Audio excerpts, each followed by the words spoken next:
Okay. Aloha attendees, welcome to this session on Diversify to What? And we have a really distinguished panel. And I just want to let you know that if you were not able, if your ohana and your network and friends were not able to be here, they can have access to this session on the Better Tomorrow Speaker Series YouTube channel.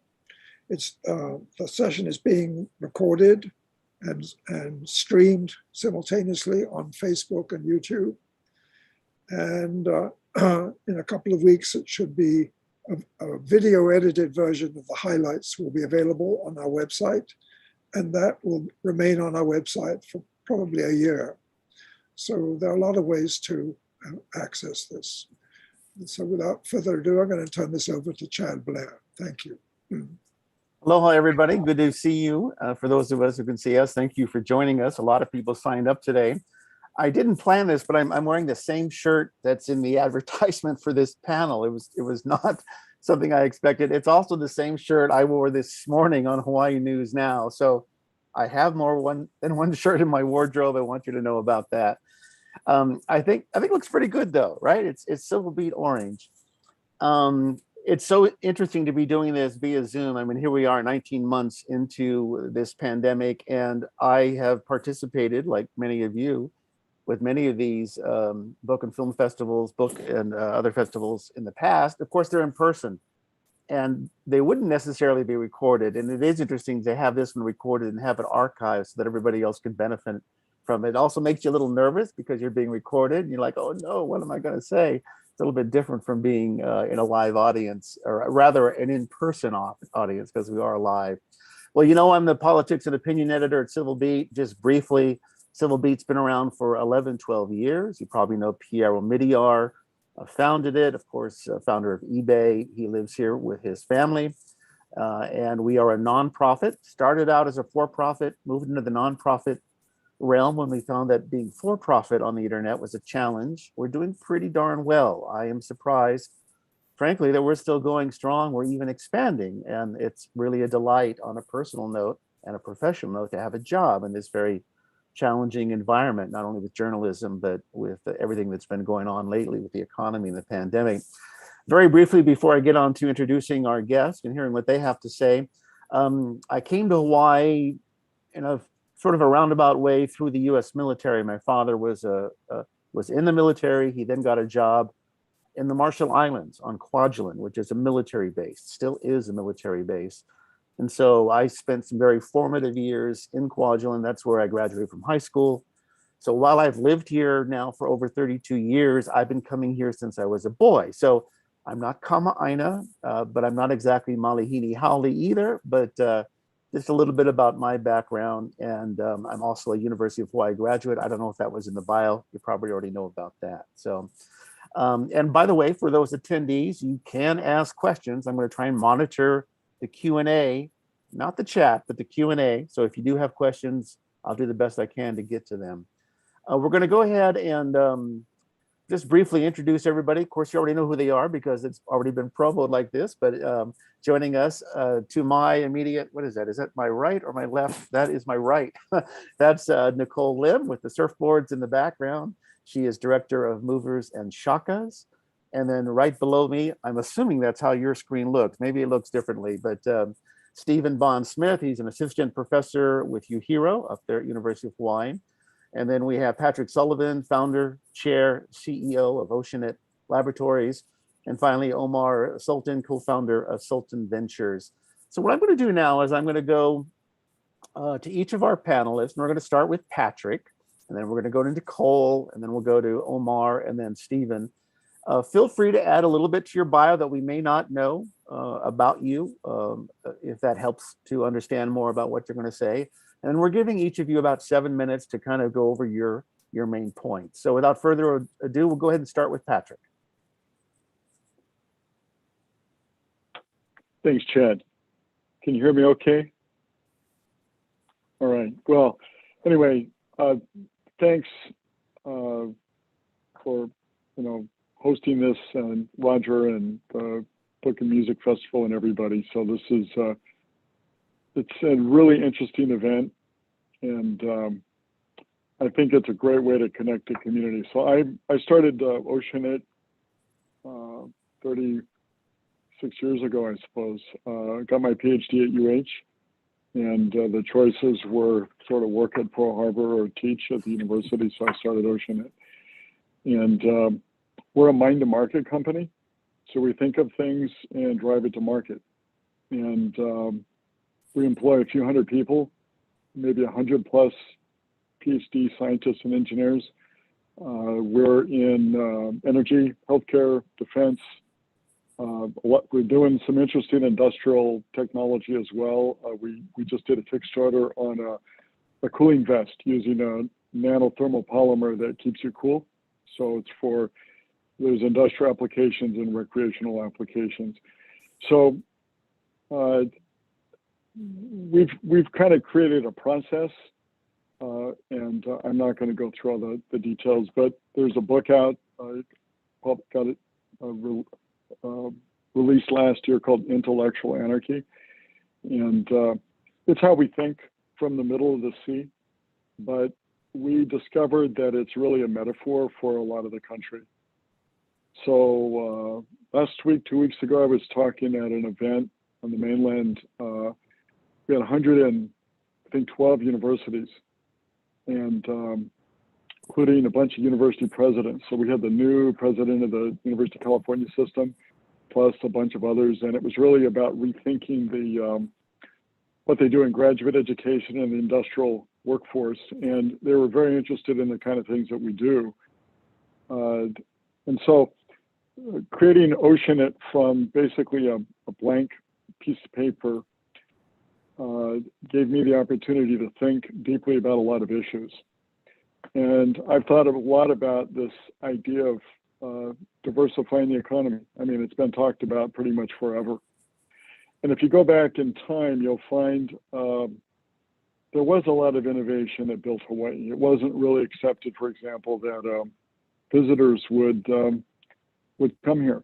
You know, it was in really, like so many things, technology and a lot of other stuff. The advent of the jet engine in 1959 that brought tourists here. And I think there's an attitude that, you know, we must be done, but I think that's not the case. And I think what we're learning from the pandemic, and I have a chapter in the book called Defeating Geography. Geography ain't the issue, it's us, and kind of broadening the way we look at the world. And so we've learned, I mean, we work all over the world now. We're creating technologies here in Hawaii and getting them introduced around the planet. We just had meetings last week in Germany with Lufthansa, which is building a global network for servicing aircraft. We have a material that actually addresses a key problem they have in aircraft developed here in Hawaii. And another industrial vendor we're using to scale up manufacturing that was also created here in Hawaii, but now we've got a facility in Houston, and we create these intelligent digital wells. It's a long story, but we're in the middle of the energy transformation issue, working with most of the major energy companies. But at the same time, we're trying to get introduced a rapid test based on a technology we invented here that deals with, or using AI to design organonucleotide molecules for rapid testing. Which, by the way, we submitted our FDA approval. We got some feedback. They just discounted one of our comparative labs. We went out to get more data. We're just getting that wrapped up, and I think we got approval. It looks really good. It's really inexpensive, but we had to solve a lot of issues. It's not just technology. It's how do you scale up, deal with quality systems, and of course regulatory. But I think for Hawaii, a lot of the ingredients we need to build a more diverse economy are here amongst us. We're finding there's no shortage of talent. There's very high quality talent in Hawaii. And a lot of the kids that grow up here, they get incredible educations, and we put them in to play in the big leagues, and they do an amazing job.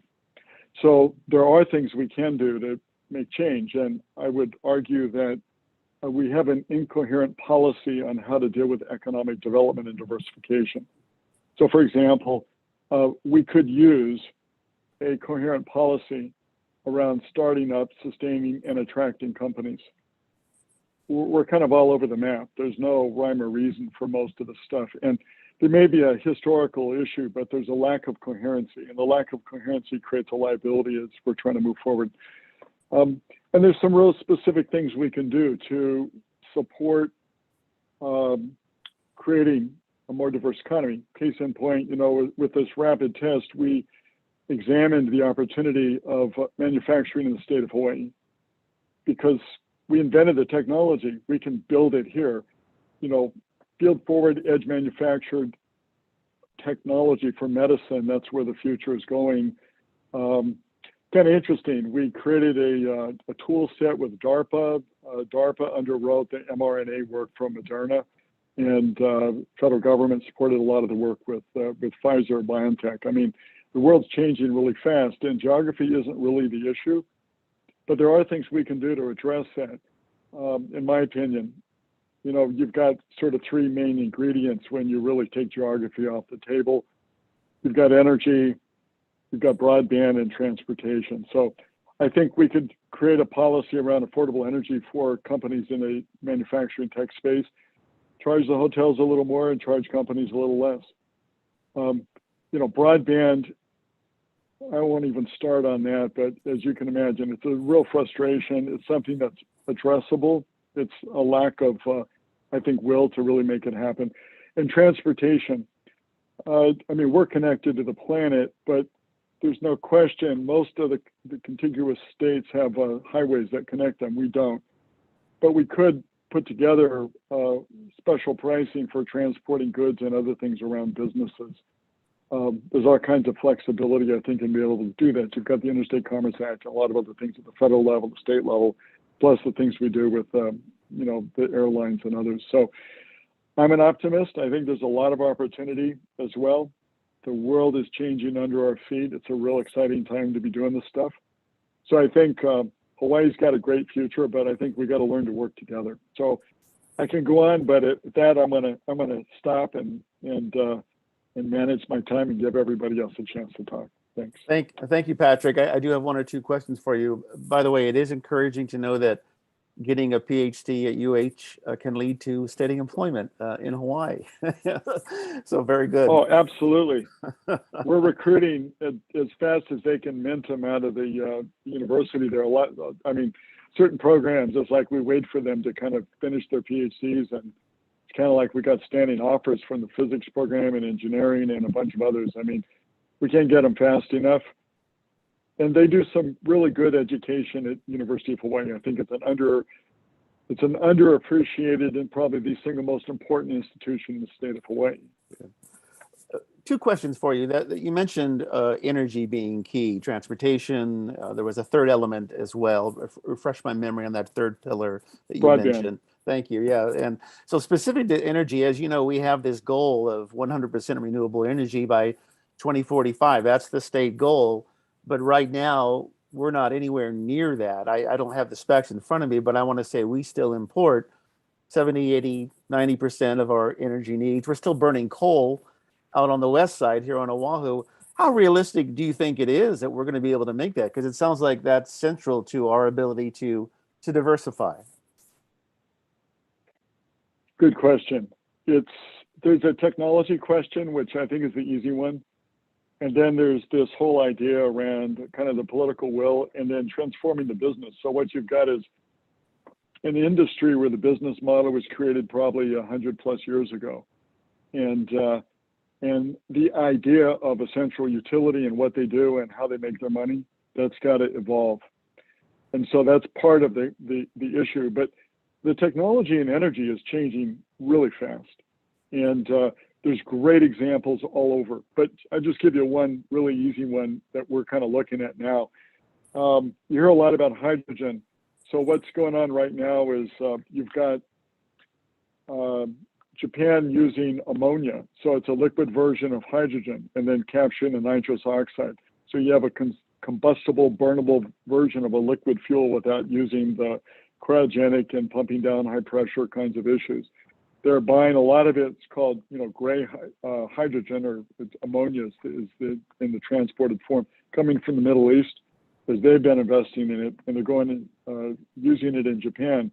That's the kind of thing you could do here. We got tons of geothermal and a bunch of other kind of things we can use to produce a lot of energy. So we could be, I think, sustainable on our own feet. But there's a lot of other issues. And as I said, the easy part is the technology. These other parts are where it gets complicated. It sounds like it's the government bureaucracy in particular that's the linchpin here to making things happen more. It's going to require a concerted effort. And the good thing is at the federal level, there's a lot of push to do this now. Yeah. But at the same time, as we work with all the major energy companies, what I learned from Shell, for example, was that they told me they're a big Dutch company that works all over the world. And they said they're not in the petroleum business, they're in the energy business. And if they're successful in 100 years, they're going to still be in the energy business. They just won't be pumping petroleum. And they're investing heavily. So we've done partnerships with them and a bunch of these other companies on new kinds of things. Last comment on that, we just had a visit a few months back from the National Energy Company of Italy, ENI, which is operating up in Alaska, and we're going to partner with them on a hydrogen project here in Hawaii. Now, the Italians operate kind of like the Dutch, except they're maybe a little more fun. And I think there's a huge commitment to energy transformation. And so we're doing several projects with them, but they're putting a significant amount of capital up front. And we just had them visiting here, and that's how you know these projects are real, when the Italians come from Italy, because they manage it around the US with a bunch of Americans, but when the Italians come, they're serious. And so they've made some big commitments with us, and it's work we're doing right here, but it's really for the international market. Thank you, Patrick, and we'll be coming back to you. Nicole, you're up next. Tell us, first of all, what Movers and Shakas is all about. And by the way, how did you come up with that name, Movers and Shakas, not Shakers? Not my. I wish I could take credit for that. We get everything from movas and shakas to movers and shaka. Yeah, it's runs the gamut for sure. Thank you, Chad, for moderating, and Roger and Boy Book and Music Festival for hosting, and the rest of the panelists. I'm super excited to hear from everyone as well. Yeah, I thought I'd give a little bit of background on Movers and Shakas and how we are evolving with the times as remote work and the world in general is changing. I myself kind of a poster child of a potential fellow in our program, born and raised here in Hawaii, daughter of Iolani, so went from kindergarten. Like many people who grew up here, thinking about like, okay, you go to the mainland maybe for college. So I ended up going for about 20 years, both undergrad and business school on the East Coast, and then working back on the West Coast. And then eventually came home during the pandemic by my mom's volunteering me to come home. So that's how I ended up back here last year, March.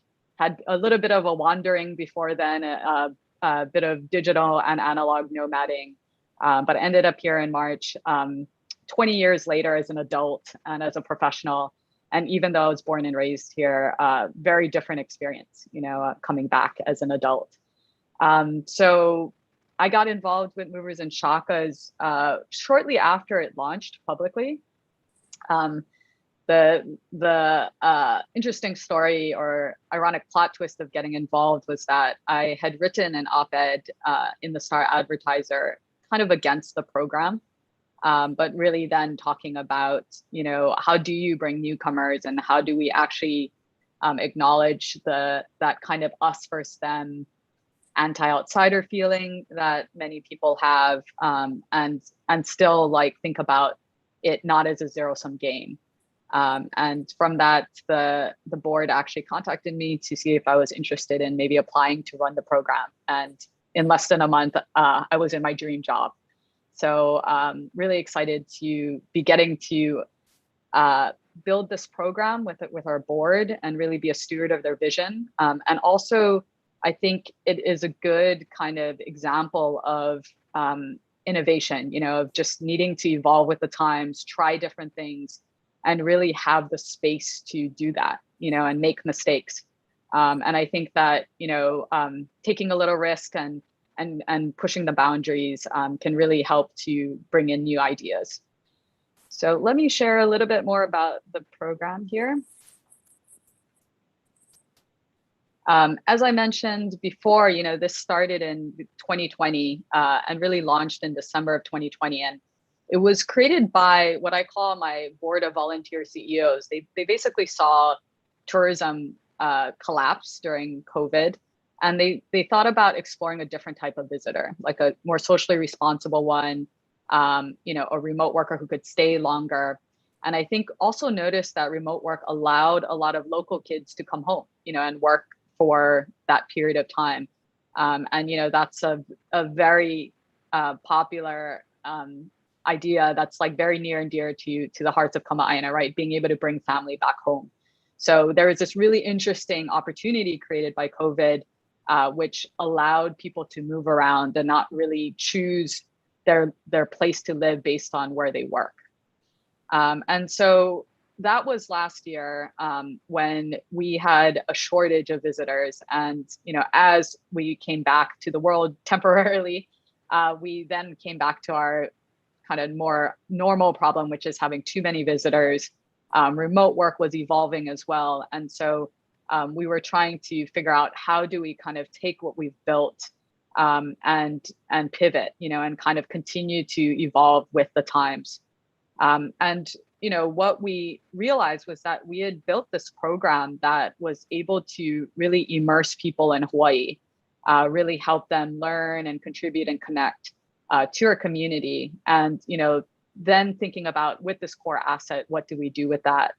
And I think we've really kind of shifted our focus a bit from thinking about a different type of tourist or a different type of visitor to more about talent and how that talent has more geographic flexibility now. And so what does that mean for Hawaii and being able to access that talent, ideally if they move here, but also there's a lot of economic ties that can be had if people stay on the continent, come here, build those ties and go back. So as I mentioned at the end of our pilot in the spring, we realized that we had built this program about people and relationships. And in fact, I work sometimes with Stephen and Carl Bonham at UHERO. And when I explained the program, Carl kind of said, hey, it sounds like you're building an accelerator for interpersonal relationships. And in fact, that is I was a social psychology major at Yale. So it's not surprising that I, love to think about how you bring people together within their environment as well, and the connection to the land here. And so there are three kind of major components to the program. It's learn, contribute, and connect. So basically in learn, educating people about the local culture, history, current events, so that they're prepared to speak the same language in a way, or at least come to an understanding with local residents here and can actually build relationships and really helping to facilitate that connection. I always talk about this piece of trying to give something that's more than reading the back of a cereal box, but less than a semester at UH, and really trying to give a diversity of authentic voices and let people decide for themselves as well. Contribute, this is really probably the hallmark of the program. Participants will spend about 2 months, 15 hours per month in teams of 5 for the second cohort. And one person on every team of 5 will be a local resident. And what we're really trying to do is, one, tackle bigger challenges in team projects, but also create deeper bonds when people are tackling a challenge together. And having that diversity and cross-pollination really lead to hopefully innovation and a lot of collaboration. And, if I think about what we're trying to do in that accelerator for interpersonal relationships, we're also trying to remove those perceived boundaries between what makes someone a local or born and raised Kama'aina, or Chad, like you've been here forever, I myself hold a lot of those biases, I think. And so really thinking about how do we remove them, because then, amazing things can happen when we remove those kind of differences or perceived differences. And then lastly, about connecting within the cohort itself and with the land and the local community and professional network as well. And so one thing I'll call out here, we noticed that housing was the #1 pain point that came up about our program, even though it was a really small program, and really try to understand what our impact is. And it was also the #1 pain point for remote workers coming here of finding reasonably priced shorter term housing for rental. So in the next cohort, we're actually have a partnership with Waikiki Malia by Outrigger, so we can build an Olympic village where cohort fellows are invited to stay at a discount. So we don't subsidize it, but we highly encourage it, because it then keeps everyone together and also kind of reduces our impact, even with small numbers on the local rental market.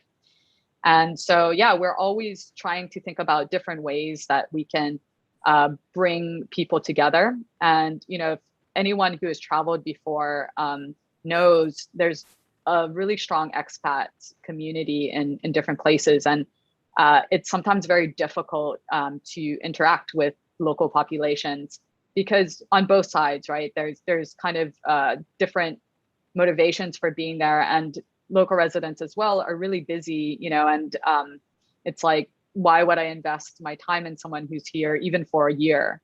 And so I was very intentional in trying to bring local residents into this program as well, and really build those personal ties so that we can reduce the economic distance, as Stephen likes to say, to the continent. And a lot can happen even though there's a lot of distance. Couple examples of that, we've had a cohort fellow, Teddy Liao, who's the CEO of NextRep, a remote call center. We connected him with DBED, and he's one of the 2 initial remote work companies. And we're hoping to have about 100 to 200 remote jobs created for Hawaii residents. We also had Charlie Salas, who's one of our cohort fellows working with Waipahu High School. He works for Exelon, a cybersecurity company based in DC. He went back and created 2 paid remote work internships in cybersecurity this past summer for 2 Waipahu High School students. Plans to expand that to 4. Actually, Swayvon Lee and Sibo Beek wrote a really nice article about it. So what we really see is that if we can build the relationships, then the magic happens afterwards and it continues onwards. And that's really the goal as well. Okay. I know I have limited time, but as I said, we're really focused on talent. And Patrick, it's great that you actually have access to a lot of talent, especially in energy. A lot of people do talk about brain drain, and thank you to Paul Brubaker for sharing a lot of his charts and data and insights. But I will really quickly touch on a few points on this slide. That there is an out migration in the past 4 years from Oahu and the rest of the state, about 30,000. And when we look at that out migration, a lot of it is driven by, the net domestic. So like there's a differential of people leaving and people coming in. And if you look at those 2 populations, the in migrants and out migrants, they're actually fairly similarly educated. As you can see in the bottom right-hand corner. And so it's not just about the absolute numbers, which, we are kind of, been losing, it looks like progressively more and more through net domestic out migration. But I think there's a cultural component here too, because the people who tend to leave are people who are born and raised here. And then the people who come in are not born and raised here. And so I think when we look at topics like this, understanding that cultural nuance too, that it's not just about absolute numbers and net numbers of people, but what people emotionally react to too is kind of sometimes a sense of cultural dilution or destroying the aloha spirit. And so really thinking about talent and attracting talent and integrating and retaining talent has a really deep cultural and personal social component to that. Thank you, Nicole. I know you have one or two more slides, and just want to keep mind of our, we have more stuff, but we're at the halfway mark. This is a question coming in from one of our attendees, anonymous. For Nicole, is there a place not only for remote workers, but for purpose-driven retirees in your program, in MUVAs and Shakas? Retirees looking for opportunity. Yeah, I think there's just a general interest in really contributing more to the community, which is very exciting. And trying to figure out with our partners a way that we can make a lot of these opportunities for volunteering and getting more involved more widely available. The focus of our program really, though, is on finding like a handful of really needle-moving talent who tends to be like, kind of in building their empire is the wrong word, but really kind of gaining speed and traction and plugging them into our local economy in some way. So we've always had a lot of applicants who are retirees, and there's a wealth of knowledge in that experience. But a big focus of the program is kind of not just the help with the nonprofit, but really kind of supercharging with talent the economy. Okay, one more question, only because it's another attendee, and then we'll go on to Omar and Stephen. This is from Angela. Are there opportunities for student involvement? Yeah, that's a great question. I think a lot of our projects involve local schools, and I think we are also working with Pulu Energy, which came out of So we are working with some of the schools and universities. And in, thinking about like, would we include students into the cohorts in the future? So wouldn't rule it out yet, but again, really focused on kind of like people in their mid to kind of senior leadership, because they're the ones who can really create new jobs, really push companies forward, push industries forward. So working with people like Steven and at UHERO and DBED, and just trying to figure out like, what type of talent would be the most impactful, and helping to go out and attract that and hopefully retain that talent as well. Great, thank you, Nicole. On to Omar. And is that a real background for you, Omar? Is that really the view from your desk, or is that a backdrop, a virtual scene? Yeah, this picture is a virtual scene, but it's the actual picture from our office that we had for 6 years in Pioneer Plaza. Similar to many other offices, we shut it down at the end of last year. Our lease actually had termed out, and we're waiting to see where we as a global community land in terms of like getting back into the office. So real picture, but virtual for now. So diving into sort of a little bit of background on the work that we've done. So I'm one of the founders of Sultan Ventures and the Accelerate Initiatives, XLR8. And really, we're full stack ecosystem investors, right? So we're headquartered here in Honolulu. We invest in startups, talent development, and have a very, very big emphasis on community building, right? We don't believe that it's enough to cut checks. And so with all the work that we do, it's about building up the ecosystem, building up the community, and providing sort of these on-ramps for our entrepreneurs. Our work's been recognized numerous times at a national and international level.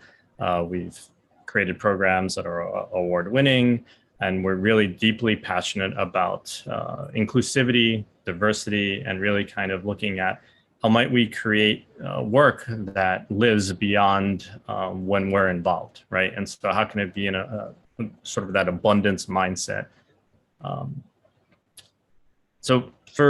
We've been doing this work here in Hawaii for a little bit over a decade.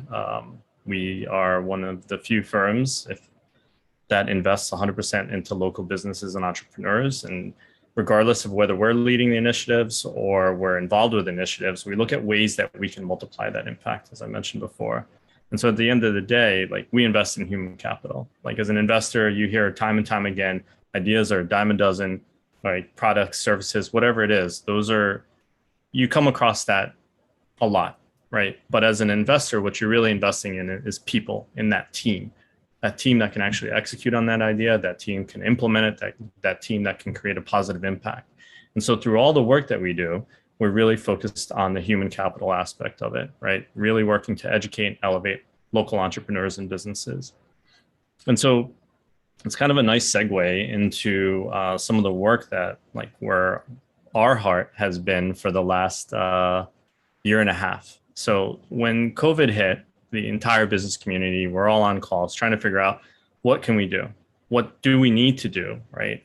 We know perhaps at some point that there's this federal money that's going to come in called the CARES Act, but maybe we're not really sure about how to deploy it, how to make sure that it effectuates the type of change that we want to see here in our local ecosystem. And so as a result of that, I was asked to look at innovative ways to create an architecture that could meet all of these different needs, right? The workforce development needs, the business development needs, and of course, the economic diversification needs. And so with that sort of innovation and entrepreneurial mindset, I helped create, or I architected this framework that then was really trying to help answer the question of how might we use this time, right? This COVID time, the funding that's coming in, as an opportunity to invest in ourselves, right? In the community, in the people, using it as an opportunity to help all of those that all of our organizations are trying to serve. And how can we do it so that it has the broadest stroke in terms of like touch, right? Not to serve the privileged few, but to really try to serve the masses across all of the islands. And that's a tall order, right? Because we know usually in times like a pandemic, it's the underserved and the underrepresented that are affected the most. And so that was top of mind for all of us that were working to create this program. And so the program ended up getting approval from the ledge for about $36 million. Eventually, $10 million was deployed via sort of 2 tracks. And I'm very excited about the 2 tracks because one of them is very near and dear to, well, I'd like to think both of them are very near and dear to all of our hearts, right? One was focused on Aina, because that holds a very special place in all of our hearts, like conservation, the agricultural sustainability aspects, et cetera. And then the other was emerging industries with this very much like, what are the jobs of tomorrow going to look like? And so Kupu was contracted to administer the Aina and conservation part, because that is definitely one of their specialties. And then EDA, the Economic Development Alliance of Hawaii, was contracted to do the emerging industries and innovation side.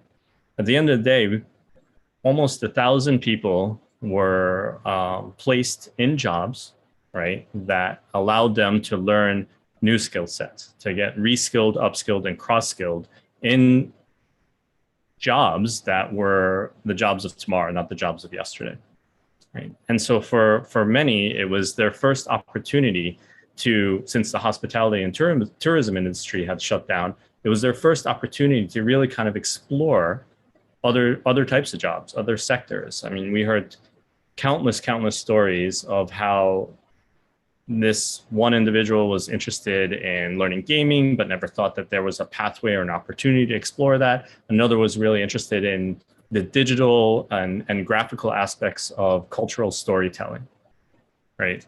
And so all of these, this entire initiative allowed that sort of opportunity to exist. Now, what was really important to me personally was that this was centered in Aloha, right? And it was built on connecting as humans, right? Not as industries, not as sectors, but really connecting as humans. And then also to really help elevate and align with existing initiatives, not to dilute anything that had already been done here in Hawaii. And so we aligned it with the Aloha Plus Challenge by Hawaii Green Growth, which again, that's another type of globally recognized framework based on the UN SDGs. The program, I can't even call it a program, because what we wanted is we wanted it to live beyond the short period of time that we had to deploy the money. For anyone that was involved in CARES Act funding, we all know that when it first came down, we had a very brief period to deploy it, right? And so we wanted to create what will be a long-lasting sort of pathway. When we went back and we surveyed on both tracks the experience of the participants, right? What we learned is many of them permanently sort of switched gears, right? They continued on in those sectors. They continued, some of them, a large portion of them actually continued with the companies that they were placed with. And so, in the nuts and bolts of it, this was a framework that was designed to pay individuals a wage, provide them with healthcare benefits for the entire time that they were with the initiatives, and then also provided funding for the different companies that were creating that space for these individuals to get cross-skilled, upskilled, and reskilled. It might be a good place to stop. Two questions for you. Did I hear you say, Omar, you got $36 million from the legislature? Not me, but the program. Yeah. How did you do that? It's not always easy to get money out of that building. There's a lot of people competing. Just very briefly, what was the trick there, even though it wasn't you personally? What the trick was, there was a whole bunch of people that stepped back and said, how can we do things differently, right? How can we try a different approach? How can we diversify our approach, right? I know this panel is about diversifying to what, but let's diversify our approach. And so Rich Wacker was very instrumental in championing this. Pono Shim, he was the first person I reached out to after talking this over with my brother, so that he can instill this heart and this, this notion of centering all of our efforts with Aloha. So even though we served about 1,000 individuals, there were many, many thousand more that were interested in the opportunity that we couldn't serve. And so we wanted to make sure that the experience wasn't traumatic for them as well. And so we built in other infrastructure. But to answer your question directly, Chad, it was everyone stepped back and they were like, let's do something different. Let's try to be innovative, right? Let's push these boundaries. And DBIT, who deployed the funding to Kupu and to IDA, I mean, they were bending and flexing and agile and just, let's try it, let's do it in ways that I'm sure made everyone uncomfortable, but obviously we yielded very, very positive results. And of course, you're talking about the Department of Business, Economic Development, and Tourism. I do have one more question. We're going on to Stephen next, and then we have about 18 minutes left. I do want to end the discussion on that diversification question, which of course we're already addressing. But one other question, you mentioned, Omar, human capital. When I heard that, the first thing that I thought was there's a lot of people worried that humans aren't going to matter anymore, that because of AI and virtual and so forth, that we're going to become, well, less useless. Robots are going to take over and so forth. But you're actually saying that's the most important part about going forward in terms of innovation. Just briefly tell me a little bit more about that. I think, well, I agree, right? There's going to be a lot of jobs that won't exist in the future. And I think when you look at the types of jobs, they're very low skilled jobs, right? So jobs that are very rote in terms of their processes. And actually the sector that is probably going to get hit the hardest is the hospitality and tourism sector, right? Interesting. I think like 73% of the jobs in that sector will become automated because it's the same thing over and over and over again, right? But when you look at the jobs that are based on creative mindset, analytical, interpersonal skills, those are the jobs that will persist. And that's the whole notion of innovation and entrepreneurship, right? Is instilling those mindsets and skill sets. And that traverses all industries. Okay, thank you. Stephen, on to you. And briefly, UHERO, many may not know the acronym. I do, of course. But what you do there and then what you have to say today. Take the stage. Thank you, Chad. So I work for UHERO with the University of Hawaii Economic Research Organization. We put out quarterly economic forecasts and otherwise do interesting research about the Hawaii economy. So I've joined recently and I'm still learning a lot about the Hawaii economy. But I came here from Western Australia, where I also worked on diversification. Their economy is extremely concentrated in one sector, and it really hurt them about 10 years ago. There was the end of the mining boom. The economy crashed. Perth had been the most expensive housing market in all of Australia, but now it's less than half of what Sydney is. So people have been really hurting because of the end of that mining boom. And so they're looking for ways to diversify. And that was some of the things that I worked on over there. So some of the techniques that I use for analyzing their economy are some of the things that I want to bring here. So I'm just going to discuss a few of those things today. I will just share my screen. So before I talk about the exact what we can diversify into, I just want to talk a little about what the goal of diversification really is. So specialization, by specializing in just one industry, it generates some productivity benefits from the scale of the industry. By having one really large industry, we can be really good at that thing. And that generates a whole bunch of productivity benefits. I don't see a slide. I don't know if everybody else. Oh, you're not sure? You can't see it? Oh, no, the caller is absolutely right. Colin, our tech guy, if you're around, if you could help us retrieve Stephen's slideshow. If not, Stephen, you're going to have to wing it. But right now, it's a big white square. Okay. All right. Just let me cancel that then. Sorry about that. Maybe Colin can get it back up. But no, for now, I'll try once more. Okay.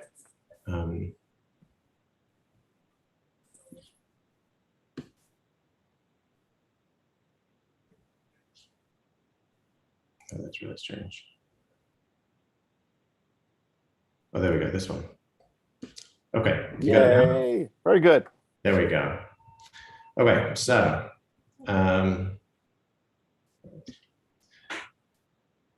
clarifying what the goal of diversification is. In the first case, there's a whole lot of benefits to specializing, but the problem with specialization is obviously that all your eggs end up in one basket. And so when a shock hits the economy, like a pandemic, it really hurts. And so diversification offers a way to reduce risk. And diversification also offers new opportunities for growth. And so any diversification strategy has got to balance these two things, the benefits of specialization, but also the opportunities for growth and reducing risk. For an investor, reducing risk and diversifying is a whole lot easier than it is for a state or for a place.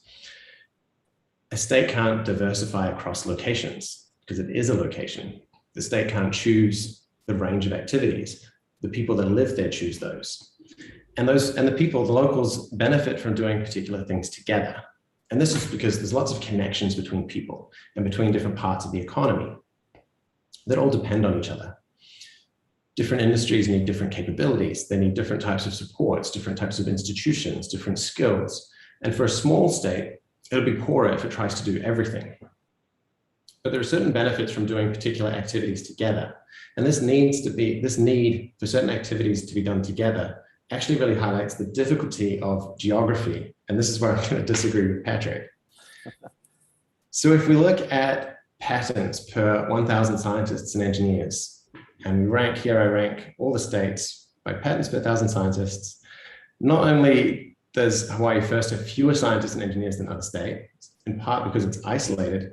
And so a lot of scientists and engineers or potential scientists and engineers leave or don't come here in the first place. Of the ones that remain, they also produce fewer patents per engineer than 48 other states. And this is partly related to Hawaii's isolation and partly related to diversification. And I'll get into that a little bit more. So this balance of diversification and specialization and geography suggests to look for industries that are different, but are related to the existing activities that we already do here, that make use of the same skills, the infrastructure, the capabilities that are used already in the visitor industry in Hawaii, or any other expertise or characteristics that are really unique to Hawaii. These are new industries that might be subject to different demand fluctuations and characteristics, but they give the benefits of diversification, but they build off the benefits of scale for productivity. And this is what I talked about in my UHERO brief, shown here on the screen, location, location, location. You can find it on our website. Now, I've been learning as much as I can about the Hawaii economy since I arrived. And I've been reading this book, The Price of Paradise, and it seems the idea of diversifying into related industries is not really very new at all. The very first chapter of this book describes exactly that, diversifying into related industries. And this book was written back in 1992, but it reads today just as relevant as it would have back in 1992, if not more so. So targeting related industries makes sense, but how do you know what the related opportunities are? Now you can have a few good guesses, and a few of these are made in this book, and these things were done. They built a convention center, they expanded business and conference travel to diversify the visitor base for the And business visitors that have slightly different demand characteristics than tourists, especially to add demand, say, outside of some of the peak summer period. But they make use of the same capabilities, such as hotels and amenities that are used by tourists. But once these more sort of obvious ideas are done, what else can Hawaii do? It's really important that this uses really deep local knowledge to identify what those opportunities are. You can't have some outsider like myself saying that Hawaii should do this. I don't know those answers. And if I was to come and say that Hawaii was going to do that, people are just going to push back against that.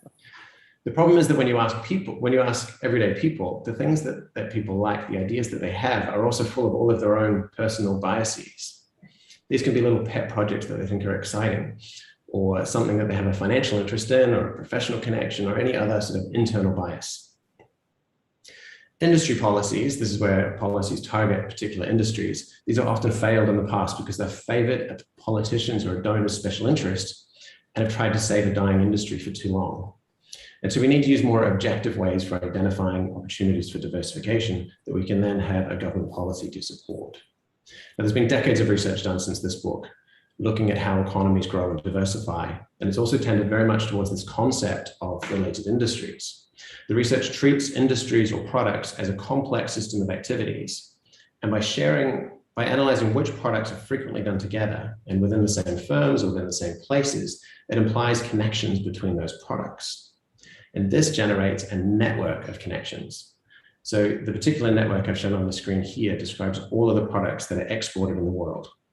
The research on exports finds that if particular pairs of exports are frequently exported together, then it makes them a lot more likely to emerge in places that currently just do one or the other. So this means that economies tend to grow and diversify by growing along the branches of this network.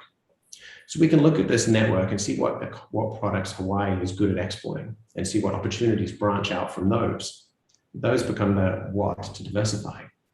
It's also best to move towards products that are in the center, this really dense core network, because these tend to provide many more opportunities for growth. These industries are described as having a high level of economic complexity, which is shown to support income growth.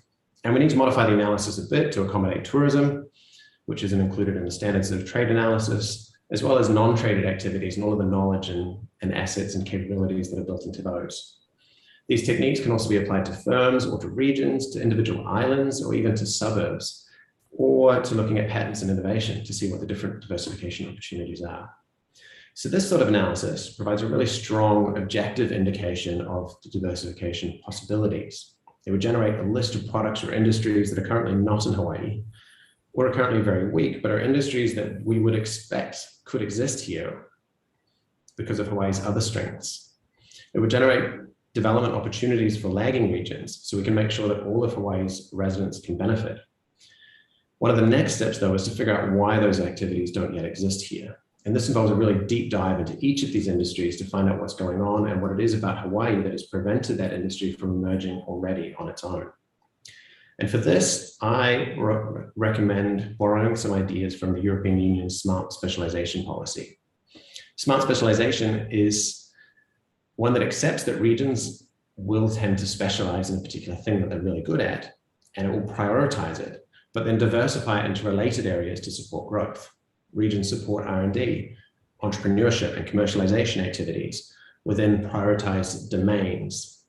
It's not picking particular winning firms or ideas, but reflecting on the economy and highlighting areas and domains of strength and opportunity. A really important element of the approach, though, is that it gets community support by being a bottom-up process. A successful approach does not have an outsider like myself telling you what to do. Locals determine the vision for the future, what they want diversification to look like. They have a really deep knowledge of the economy, of specific industries and how those operate here in Hawaii and why they don't yet exist or what the barriers are. And locals can also incorporate local values and culture. This allows the strategy to be tailored to local conditions and generates local support rather than being imposed top-down by government. So by analyzing the strengths and opportunities in Hawaii in relation to this network of industries, this provides an input to creating this local vision for Hawaii. And it digs into the local knowledge of the kama'aina, of local businesses, universities, and communities to find out why the opportunities haven't yet grown in Hawaii and if there's anything holding them back. Stephen, I'm going to have to halt you there only because Sure. we are at the 5-minute mark here. It doesn't give us much time. It's too bad if it's getting even more interesting as things go along. And there's some questions that I'd like to get to, but we don't have time to. But this fundamental question, diversify to what? I do want to give each of you just about a minute or less to say diversify to what in a nutshell are we looking at as we try and find other economies to sustain us here. Patrick, you want to take that first without going on too long? Sure. Well, anyway, Stephen, I appreciate your comments. I disagree, but I look forward to spending time with you. I really do. I think we'd actually agree. We'd actually agree on the fundamentals under it, but I really look forward to a chat sometime. Yeah, I think we look at Hawaii as a place to live and the world as the market. So it's a lot about perspective, and you don't have to relocate in order to enjoy that perspective, but it's a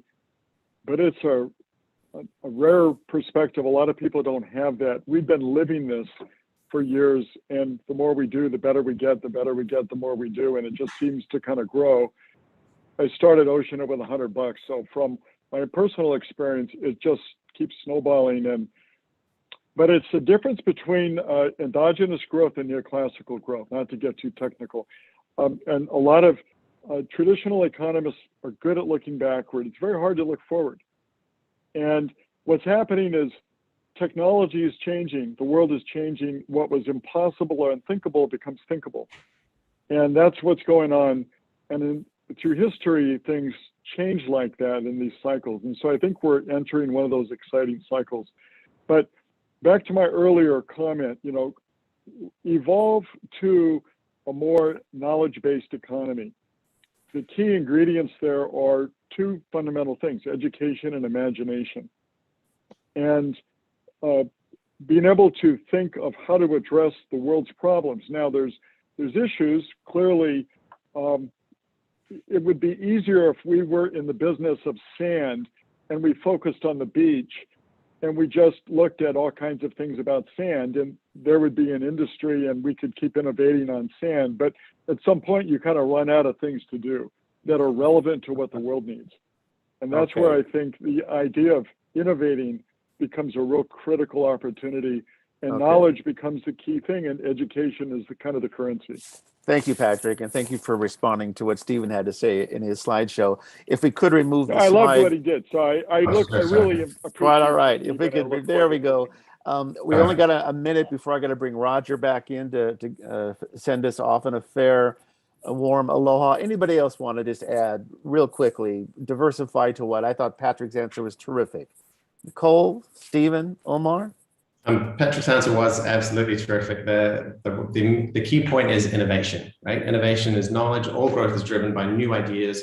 New innovations are what generate productivity growth. The thing is, innovation is a multi-dimensional, abstract thing. Innovation isn't just one innovation is not the same as another. There's different qualities of innovations, there's different topics, different areas. And what you really notice when you look at the innovation data is that innovation clusters in particular places, especially these superstar cities. And this is what makes innovation really difficult if you're not in a place that's those superstar cities. So what we have to do is figure out what is this particular knowledge that is here, that is unique to Hawaii. That's the pool of knowledge that we can use to really be innovative. And that's where innovation is going to be much more productive in Hawaii than trying to be innovative across the board. We need to really specialize specialize in Hawaii's innovation strengths. We can't be another Silicon Valley, or Silicon Island. We have to be something that is uniquely Hawaiian. Amazingly, we've been given just a couple more minutes by Roger. Thank you, Roger, a wise overseer of all of us. Nicole and then Omar, to this big question, diversify to what? Nicole. Mute.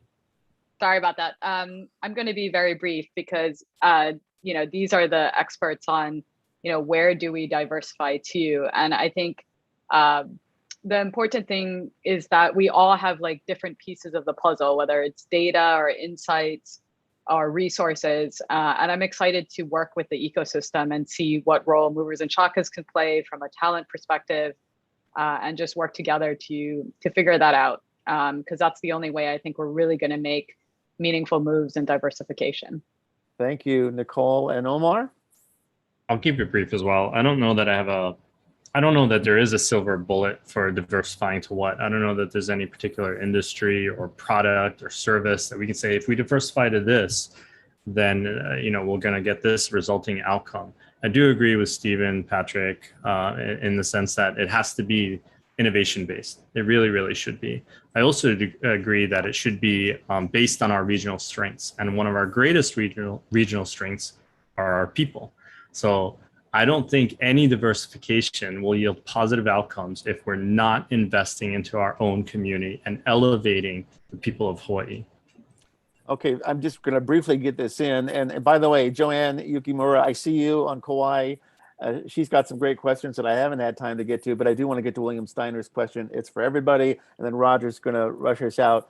Diversifying to agriculture, is it really going to happen? Even though there's been a lot of effort, it's really only a small percentage of our GDP. But is that part of this equation, agriculture diversification? And anyone who wants to jump in here before I turn it back over to Roger. Can I answer that? Roger, you may. Okay. There is a terrific experiment going on Lanai for indoor agriculture, very tightly scientifically controlled, with nutrition value and taste absolutely criterion. It's funded by you-know-who, and it only uses 10% of the water that's used by regular agriculture. So if it's successful, and it seems to be, and you extrapolate that to California, and then on, that is an extraordinary advance, and that's right here in Hawaii. Very good. Yeah, and I would second that. The ag tech Patrick. is where there's going to be huge change, and there's lots of opportunity. I mean, it's full of opportunity, from climate to better productivity, nutrition. It goes on and on. We're actually in the middle of several projects there and creating those technologies. And by the way, we collaborate with about 70 universities from around the country. And so we work with what I would consider some of the best thinkers in the world in these different subjects. And there's huge opportunity, but I go back to my thesis that geography really isn't the issue. I think it's really about kind of, as a community, deciding to focus. What really is kind of the key underpinning is education. And one of these underappreciated institutions in the state of Hawaii is the University of Hawaii. And I think we could all do a better job of embracing that and kind of building this research community with the university. Roger, it's all yours. All right. Well, thank you very much. I'm sorry we didn't have twice the time. And, Yes. and that's given me an idea that there are certain topics that require at least 2 sessions, not 1. And so next time I will try that that route. And this was clearly one of them. We only just established what we do here, but there wasn't a time for a real conversation. But maybe you can continue it after this session. Attendees, thank you for coming, and you can see a recording of this on the Better Tomorrow YouTube series, maybe not immediately, but the next day or 2. And then there will be a video edited version for highlights that will go up on our website and will be up for at least a year. And you may also find it on Facebook, and it was restreamed onto a number of other platforms. So there are many ways to get to this discussion. Again, thank you very much, panelists. Was exciting to hear, and a lot of very strong opinions and a lot of talent. Thank you again.